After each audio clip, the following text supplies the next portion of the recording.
जो डिपॉजिट किए हैं वो तो इन्होंने ऐड कर दिए, पर जो डिसऑनर्ड हुआ है वो लेस कर दिया। बाकी का अमाउंट में हम देख लेंगे। परचेज में चेंज आया है क्योंकि परचेज रिटर्न हुआ है रॉन्गली पोस्टेड 2000, ठीक है, या ओवरकास्ट हुआ है, जैसा भी था उसमें चेंज आया है। डेटर्स में चेंज आया है आपका, ठीक है। सेल्स में चेंज आया है, 4000 की और हुई है अंडरकास्ट। सेल्स रिटर्न में चेंजेस है, परचेज रिटर्न में आपको ऐसे ही चेंजेस करके दिखाना है और ट्रायल बैलेंस को रीड्राफ्ट करना है, ठीक है।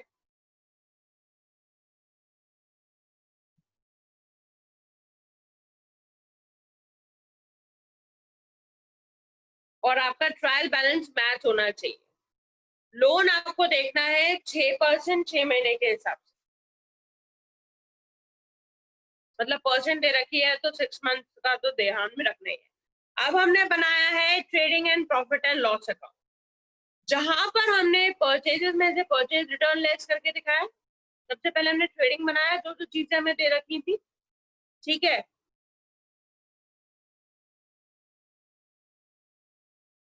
उसका जो ग्रॉस प्रॉफिट निकला वो हमने पीएनएल में ट्रांसफर किया। पीएनएल में हमें क्योंकि डाउटफुल डेट्स दे रखे थे, जितने दे रखे थे वो हमने निकाले और ऐड किए। ट्रेड एक्सपेंसेस, सैलरीज कुछ आउटस्टैंडिंग थी 5000, वो हमने ऐड करके दिखाई। इंटरेस्ट ऑन बैंक लोन, जिस पर हमारा आउटस्टैंडिंग इंटरेस्ट था, वो हमने ऐड किया, वो आप निकालेंगे। अपेरेंटाइज प्रीमियम है, उसमें आपने जो अर्न अपेरेंटाइज प्रीमियम है उसको लेस किया, ठीक है। डेप्रिसिएशन लिख दिया लैंड एंड बिल्डिंग और मशीनरी पर। इंश्योरेंस प्रीमियम में से प्रीपेड इंश्योरेंस आपका लेस किया और हमारा निकल आया नेट प्रॉफिट। नेट प्रॉफिट जो निकला वो हमने बैलेंस शीट में कैपिटल में ऐड कर दिया जब हमने बैलेंस शीट बनाई, ठीक है। और कुछ हमें दे नहीं रखा था। बाकी क्रेडिटर्स, बीपी, लोन में हमने आउटस्टैंडिंग इंटरेस्ट दिखाया, बाकी सारी चीजें एज इट इज लिख दी हमने। अनरिकॉर्डेड अपेरेंटाइज प्रीमियम यहाँ पर भी आया, ठीक है। आउटस्टैंडिंग सैलरीज भी यहाँ पर आई है। डेटर्स में से हमने provision for doubtful dates less करके दिखाए, ठीक है।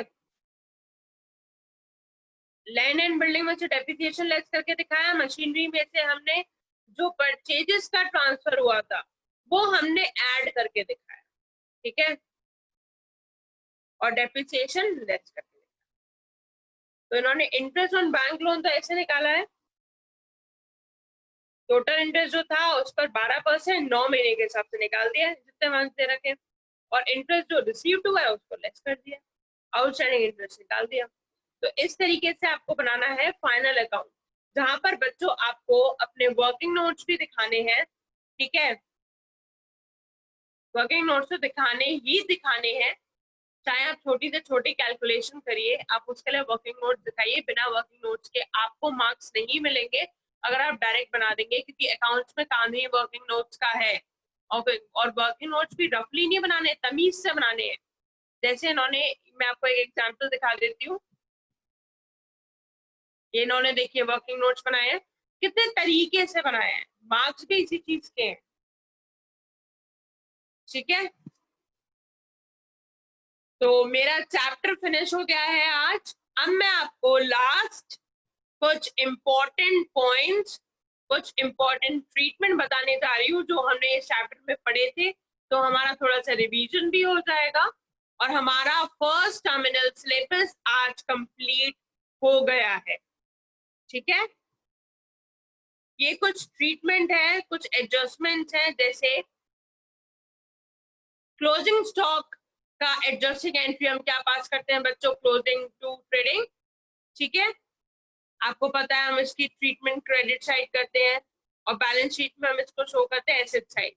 आउटस्टैंडिंग, ये आपकी बहुत हेल्प करेगा इस चैप्टर को अच्छे से देखने में, कि आउटस्टैंडिंग एक्सपेंसेस की adjusting entry expenses to outstanding expenses, इसको हम डेबिट साइड लिखते हैं, ठीक है। जो पर्टिकुलर एक्सपेंस है उसको डेबिट साइड दिखाएंगे ट्रेडिंग में, और डेबिट साइड ही दिखाएंगे प्रॉफिट एंड लॉस में, और बैलेंस शीट में हम इसको लायबिलिटी साइड दिखाएंगे। प्रीपेड और अनएक्सपायर्ड एक्सपेंस है तो हम उसको prepaid expenses to expenses account दिखाएंगे, ठीक है। और इसको हम वो जो डेबिट साइड एक्सपेंस होगा उसमें से डिडक्ट करके दिखाएंगे, चाहे वो ट्रेडिंग का हो चाहे वो पीएनएल का हो, और एसेट साइड शो करेंगे।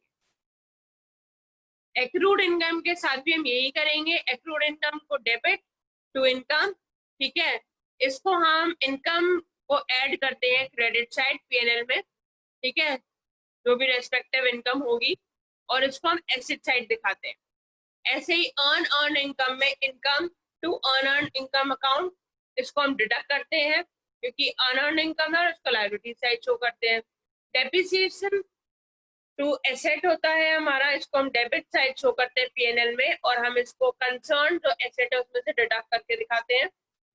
फर्दर बैड डेट्स है तो इसमें हम बैड डेट्स को डेबिट करते हैं टू डेटर्स, ठीक है, इसको हम डेबिट साइड दिखाते हैं पीएनएल में, और डेटर्स में से लेस करके एसेट साइड दिखाते हैं। प्रोविजन फॉर डाउटफुल डेट्स को हम की एंट्री पास करते हैं profit and loss debit to provision for doubtful debts, इसको हम पीएनएल में डेबिट साइड शो करते हैं और डेटर्स में से लेस करके दिखाते हैं एसेट साइड।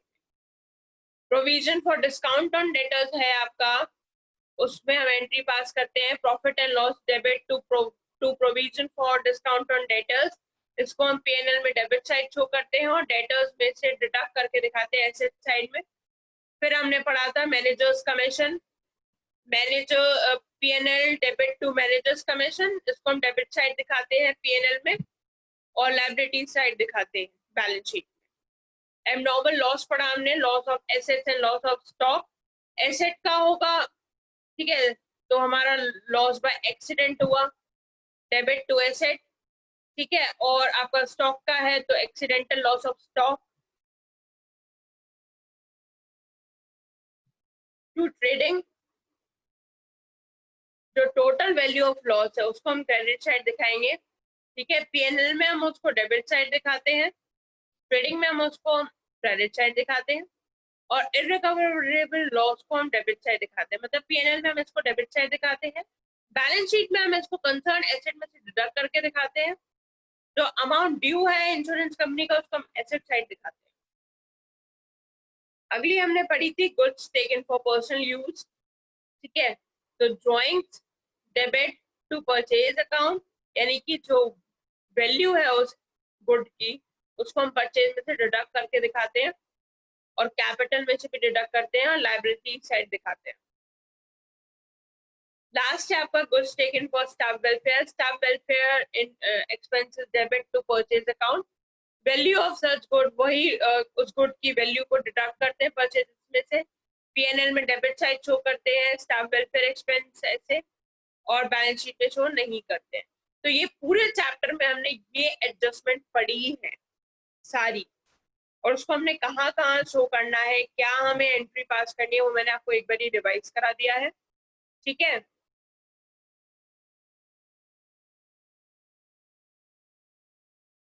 अगला है आपका कुछ अलग अलग आइटम का ट्रीटमेंट, कैसे हमने इस चैप्टर में पढ़ा था, क्लोजिंग स्टॉक की बैलेंस शीट में हम इसको एसेट साइड दिखाते हैं, ठीक है।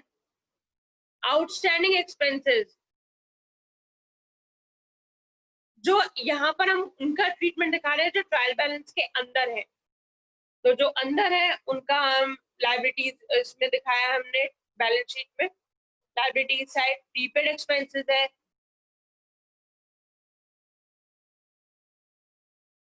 उसको हमने एसेट साइड दिखाया बैलेंस शीट में। एक्रूड इनकम है उसको भी हमने एसेट साइड दिखाया, अनअर्न्ड इनकम है उसको हमने लायबिलिटी साइड दिखाया, डेप्रिसिएशन को हम पीएनएल में दिखाते हैं,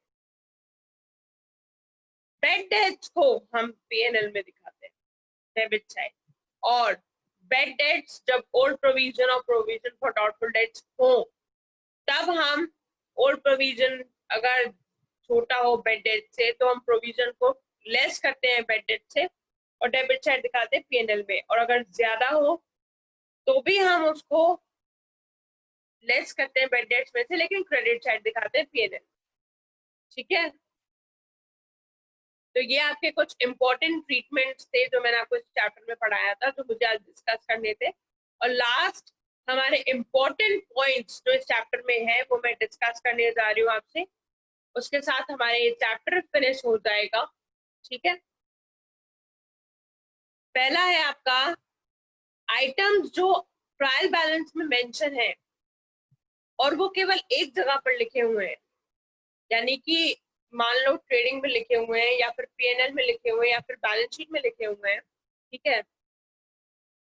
इन तीनों में से किसी एक जगह पे लिखे जा सकते हैं जो ट्रायल बैलेंस में इनसाइड लिखे हैं। मतलब अगर ट्रायल बैलेंस में दिया हुआ है, अंदर ही दिया हुआ है इनसाइड, तो इन तीनों में से किसी एक जगह लिखे जाएंगे। पर अगर आउटसाइड दिया हुआ है तो हम इसको दो जगह पर लिखते हैं, यानी कि हम उसको बैलेंस शीट में तो दिखाते हैं और ट्रेडिंग और पीएनएल में से किसी एक जगह पर भी दिखाते हैं। ये तो था आपका इंपॉर्टेंट फर्स्ट पॉइंट। दूसरा पॉइंट है आपका जो आपका ये था हमने point, according to the convention of conservative closing stock is valued at lower of cost और नेट रियलाइजेबल वैल्यू, यानी कि क्लोजिंग स्टॉक को, ये जो हमारा मेथड था, इसके अकॉर्डिंग हम इसको इसकी मार्केट वैल्यू पर ही लेते हैं, यानी कि या तो उसकी कॉस्ट कम हो या उसकी मार्केट वैल्यू कम हो, जो कम होता है उसको कंसिडर करते हैं, ठीक है। थर्ड पॉइंट है आपका जब एडजस्टेड परचेजेस ट्रायल बैलेंस में अपीयर हो तब, तो केवल एडजस्टेड परचेजेस को हम डेबिट साइड दिखाएंगे ट्रेडिंग के, ठीक है। ओपनिंग स्टॉक और क्लोजिंग स्टॉक को हम ट्रेडिंग अकाउंट में नहीं दिखाएंगे क्योंकि वो ऑलरेडी एडजस्ट कर दिए गए होंगे, ये मैंने आपको बताया था। और क्लोजिंग स्टॉक को हम बैलेंस शीट में एसेट साइड दिखाएंगे। तो ये था आपका थर्ड पॉइंट। फोर्थ पॉइंट है आपका जब बेड डेट्स, अगर वो ट्रायल बैलेंस में गिवन है और फर्दर बेड डेट्स भी है, तो हम इसको पीएनएल में डेबिट करेंगे क्योंकि हमारी फॉर्म के लिए लॉस है ये। पर मान लो अगर केवल फर्दर बेड डेट्स दे रखा है, बल्कि फर्दर बेड डेट्स जो है हम उसको सन्डी डेटर्स में से लेस करके बैलेंस शीट में से दिखाएंगे। फिफ्थ पॉइंट है हमारा प्रोविजन फॉर डाउटफुल डेट्स, अगर डेटर्स पर नहीं है, ठीक है, या तो वो डेफिनेटली गुड है या वो डेफिनेटली बैड है। अगर वो डेटर्स पे क्रिएटेड नहीं है तो मान लेना या तो वो गुड है या वो बैड है, ठीक है। सिक्स पॉइंट है आपका provision for discount is made only on the good debtors, provision for discount केवल गुड डेटर्स पे होता है। मतलब प्रोविजन फॉर डिस्काउंट जो अलाउ किया जाता है वो केवल सन्डी डेटर्स पे किया जाता है, जो बच जाते हैं। हम जब सारे बेड डेट्स और provision for doubtful debt deduct कर देते हैं, उसके बाद जो डेटर्स बच जाते हैं वो हमारे गुड डेटर्स कहलाते हैं और उन पर हम प्रोविजन फॉर डिस्काउंट लगाते हैं। लास्ट इंपॉर्टेंट पॉइंट है आपका इवेंट्स जो बैलेंस शीट के बाद दिए हुए हैं, ठीक है, वो रिकॉर्ड नहीं होते फाइनेंशियल स्टेटमेंट में।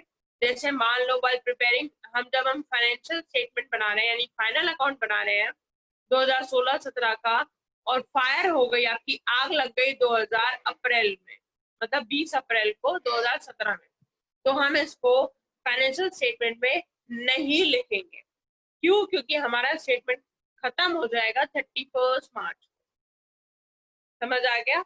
और उसके बाद ये आग लगी है तो हम उसको उस ईयर में तो नहीं लिखेंगे, हम उसको नेक्स्ट ईयर में लिखेंगे, ठीक है। तो यहाँ बच्चों आज इन्हीं पॉइंट्स के साथ ये चैप्टर फिनिश होता है आपका। अब अगर किसी को कोई डाउट है तो you can ask me. Open your videos everyone. आज हमारा फर्स्ट टर्मिनल सिलेबस कंप्लीट हो गया है, ये चैप्टर भी फिनिश हो गया है। आज मैं पोर्टल पर अपलोड करने वाली हूँ होमवर्क एक साथ, सारी पीडीएफ एक साथ, ठीक है, जो भी मैंने आपको इस चैप्टर की पढ़ाई है। ओके, कल हम आर्यन को कुछ पूछना है। यस आर्यन। मैम मेरा अकाउंट्स की कॉपी में स्टार्टिंग से अभी काम नहीं हो रहा है। बेटा कोई बात नहीं, you have time Aryan. Exams तो 25 के बाद ही हैं, 25 सितंबर के बाद, तो आपके पास अभी टाइम है, आप कंप्लीट कर सकते हैं अपना काम, ठीक है। मैम मैं कंप्लीट तो कर लूँ, लेकिन मैम जो क्वेश्चंस है मैम, जो वो है एग्जाम्पल्स, इलिस्ट्रेशन वगैरह, मैम मैं इतने सारे तो नहीं कर पाऊंगा कॉपी में। आपको इलस्ट्रेशन करने ही नहीं है, इलस्ट्रेशन एक भी कॉपी में नहीं करना। आपको जो मैं practical question, only practical questions, unsolved questions. Okay ma'am. Ma'am बस लेकिन उसमें से भी मैम थोड़े कर सकता हूँ, और मैम मैटर भी लिखूंगा तो मैम थोड़ा तो हो सकता है। Okay okay ma'am, thank you ma'am. Children, one more thing, आप अपना काम कंप्लीट करते जाइए और अपनी कॉपी स्कूल में सबमिट करिए। ठीक है, कल के बाद मंडे ऑनवर्ड्स आप जब भी स्कूल जाएंगे, आप अपने सब्जेक्ट का जिसका आपका काम कंप्लीट हो गया है, आप प्रिंसिपल मैम को यानी कि अंशु मैम को अपनी कॉपी सबमिट करेंगे और हम चेक करने जाएंगे। काव्या गर्ग, यस बेटा। मैम मैं अपनी कॉपी सबमिट तो नहीं कर सकती, मेरा वर्क तो कंप्लीट हो प्लीज जाएगा। बोलिए बेटा। Ma'am copy hand to hand check पर मिल जाएंगी। कॉपी को क्या हो गया? Ma'am copy hand to hand check पर मिल जाएंगी।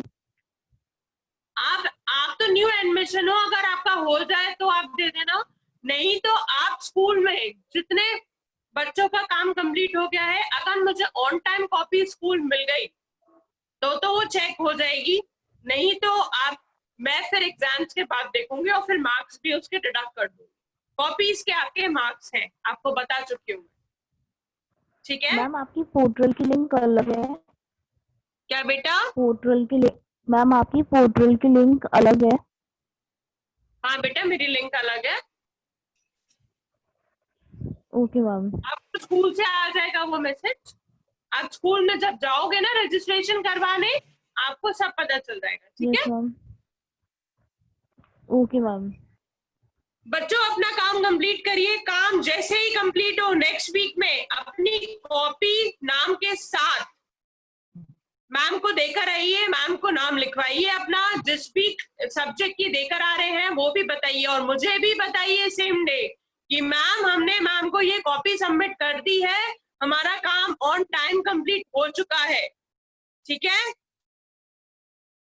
Raise your thumbs if you are getting my point.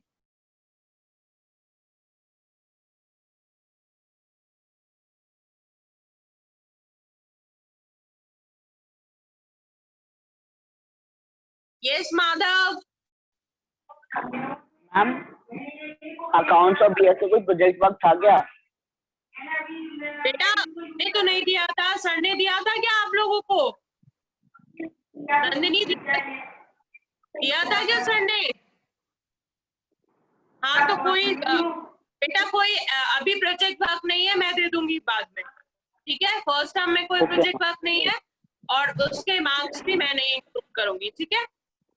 आपके कॉपी के मार्क्स, आपकी अटेंडेंस के मार्क्स, आपके क्लास बिहेवियर के नंबर और आपके जो टेस्ट होंगे उसके, मैं आपके मंडे ऑनवर्ड्स क्लास, क्योंकि आपका सिलेबस कंप्लीट हो गया है, मैं मंडे ऑनवर्ड्स आपको अपनी हर क्लास में केवल टेस्ट लूंगी, ओनली एंड ओनली टेस्ट। और वो टेस्ट ऑनलाइन नहीं होगा, मेरी क्लास के ड्यूरेशन में ही होगा।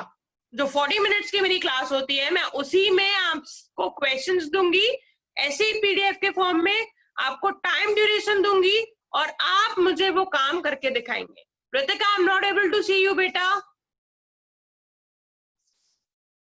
यस मैम जो आपने रजिस्ट्रेशन फॉर्म बताया उसकी कोई फीस भी है क्या? बेटा, वो आपको स्कूल जाके पता चलेगा, हमें नहीं बताया गया है। ठीक है?